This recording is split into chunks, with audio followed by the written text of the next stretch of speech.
Iran Israel സംഘർഷം കൂടുതൽ രൂക്ഷമാകുന്നു. യുദ്ധസമാന സാഹചര്യത്തിലേക്ക് മേഖല നീങ്ങുകയാണെന്നാണ് വിലയിരുത്തൽ. ഇന്നലെ രാത്രി ഇറാൻ നടത്തിയ തിരിച്ചടിയിൽ ഇസ്രായേലിൽ 2 പേർ കൊല്ലപ്പെടുകയും 60 പേർക്ക് പരിക്കേൽക്കുകയും ചെയ്തു. പിന്നാലെ ഇറാൻ തലസ്ഥാനമായ ടെഹ്റാനിൽ ഇസ്രായേൽ വീണ്ടും ആക്രമണം നടത്തി. അതേസമയം സംഘർഷത്തിന്റെ പശ്ചാത്തലത്തിൽ ഇസ്രായേൽ പ്രധാനമന്ത്രി ബെഞ്ചമിൻ നെതന്യാഹു ബങ്കറിലാണെന്നും റിപ്പോർട്ടുകളുണ്ട്.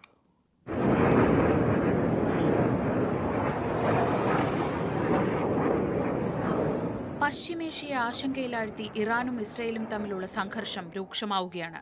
ഇറാന്റെ പ്രത്യാക്രമണത്തിൽ ടെൽ-അവീവിൽ കനത്ത നാശനഷ്ടങ്ങളുണ്ടായി.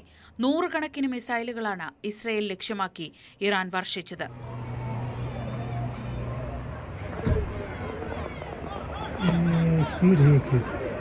ടെൽ-അവീവിലും ജെറുസലേമിലും അടക്കം ഇറാൻ മിസൈലുകൾ പതിച്ചതായാണ് വിവരം. 60ഓളം പേർക്ക് ആക്രമണത്തിൽ പരിക്കേറ്റിട്ടുണ്ട്. മിസൈലുകളിൽ ഭൂരിപക്ഷവും പ്രതിരോധിച്ചതായി ഇസ്രയേൽ വ്യക്തമാക്കി. Last night, the State of Israel launched Operation Rising Lion, a preemptive military operation carried out with precision, purpose, and the most advanced intelligence at our disposal. The mission was very clear. ഇന്നലെ പുലർച്ചെയുണ്ടായ Israel ആക്രമണത്തിൽ ഇറാനിൽ 78 പേർ കൊല്ലപ്പെട്ടതായി യുഎനിലെ Iran സ്ഥാനപതി അറിയിച്ചു. Military attacks across multiple cities in Iran. These acts of aggression and unlawful strikes target peaceful nuclear facilities, military sites, vital civilian infrastructure, and residential areas. So far, 78 people, including senior military officials, have been martyred and over 320 others injured. അതേസമയം യാതൊരു വിട്ടുവീഴ്ചയ്ക്കും Iran തയ്യാറല്ലെന്നാണ് വിവരം. ഇസ്രയേലിനെ മുട്ടുകുത്തിക്കുമെന്നാണ് Iran പരമോന്നത നേതാവ് അയത്തുള്ള അലി ഖമനേയിയുടെ പ്രതികരണം.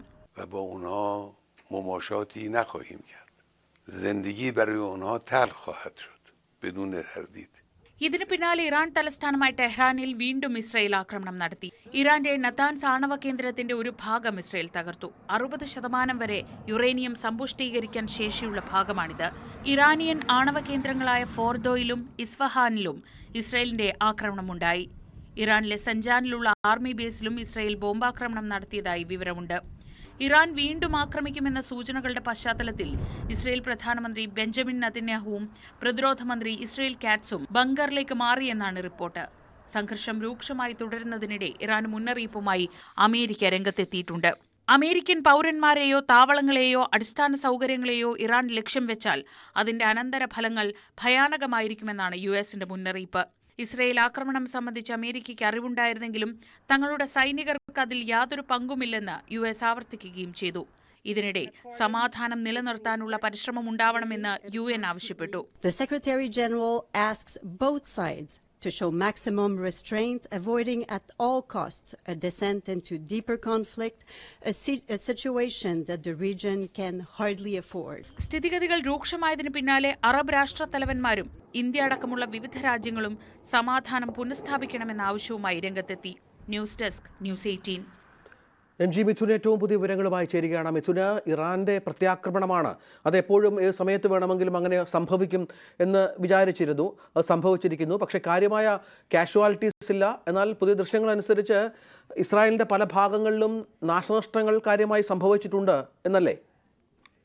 രഞ്ജിത്ത്, തീർച്ചയായും. അതായത് ആക്രമണം പ്രതീക്ഷിച്ച തന്നെയായിരുന്നു. ഇതിന്റെ ഭാഗമായി ടെൽ-അവീവിലടക്കം വലിയ രീതിയിലുള്ള നാശനഷ്ടങ്ങൾ ഉണ്ടായിട്ടുണ്ട്. പല കെട്ടിടങ്ങളും തകർന്നു വീഴുന്ന ദൃശ്യങ്ങളൊക്കെ പുറത്തു വന്നിട്ടുണ്ട്. 60ഓളം പേർക്ക് ഇതിൽ പരിക്കേറ്റിട്ടുണ്ട്. 2 പേരുടെ മരണമാണ് സ്ഥിരീകരിച്ചിട്ടുള്ളത്. അതേസമയം ഇതിന് ഭാഗമായി വീണ്ടും ഇസ്രായേൽ ഇറാനിൽ വലിയ രീതിയിലുള്ള പ്രത്യാക്രമണം നടന്നതായിട്ടുള്ള റിപ്പോർട്ടുകൾ കൂടി പുറത്തു വരുന്നുണ്ട്. അതായത് നതാൻസ് ആണവ സമ്പുഷ്ടീകരണ കേന്ദ്രത്തിന്റെ മുകൾ ഭാഗത്തിൽ വലിയ രീതിയിൽ കേടുപാടുകൾ ഇസ്രായേലിന്റെ ഈ ഒരു ആക്രമണത്തിൽ ഉണ്ടായതായിട്ടുള്ള വിവരങ്ങളാണ് പുറത്തു വരുന്നത്. ഭൂഗർഭ അറകളിലെ സമ്പുഷ്ടീകരണ കേന്ദ്രങ്ങൾക്ക് തകരാറ് സംഭവിച്ചതായിട്ടുള്ള സൂചനകളാണ് ഇപ്പോൾ പുറത്തു വരുന്നത്.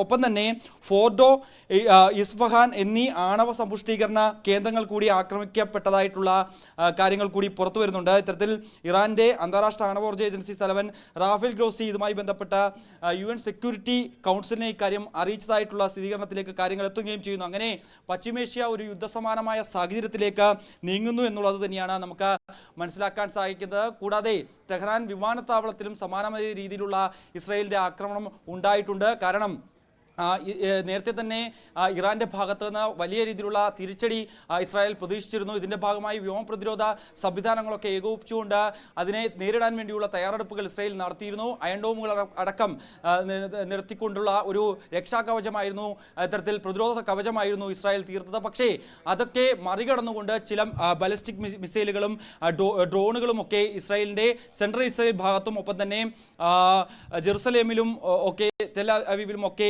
പതിക്കുന്ന കാഴ്ചയാണ് പിന്നീട് കണ്ടത്. ഇത് വലിയ രീതിയിൽ ഇസ്രായേലിനെ ചൊടിപ്പിച്ചിട്ടുണ്ട്. ഇതിന്റെ ഭാഗമായി ഇസ്രായേൽ പ്രധാനമന്ത്രി ബെഞ്ചമിൻ നെതന്യാഹു അടക്കമുള്ളവർ ബങ്കറിലേക്ക് നീങ്ങിയതായിട്ടുള്ള റിപ്പോർട്ടുകൾ കൂടി അന്താരാഷ്ട്ര മാധ്യമങ്ങൾ റിപ്പോർട്ട് ചെയ്യുന്നുണ്ട്.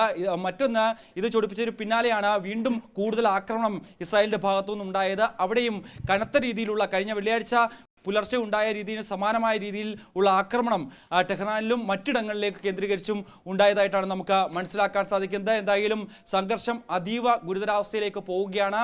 ഒരു തരത്തിലും ഇറാൻ ഇത്തരത്തിൽ ഒരു ആണവ കരാറുമായി ബന്ധപ്പെട്ടുള്ള വിഷയത്തിൽ അനുകൂല നിലപാട് സ്വീകരിക്കുന്നത് വരെ ഈ സംഘർഷം തുടർന്നു പോകുമെന്ന് തന്നെയാണ് നമുക്ക് ഈ ഒരു ഘട്ടത്തിൽ വിലയിരുത്താനാകുന്നത്. അങ്ങനെയെങ്കിൽ ഒരു യുദ്ധ സമാനമായ സാഹചര്യത്തിലേക്ക് ഇരു രാജ്യങ്ങളും തമ്മിലുള്ള ഇപ്പോഴത്തെ ഈ സംഘർഷം നീങ്ങുമെന്നാണ് കരുതുന്നത്. ശരി, MG മിഥുൻ വിവരങ്ങൾ പങ്കുവച്ചു.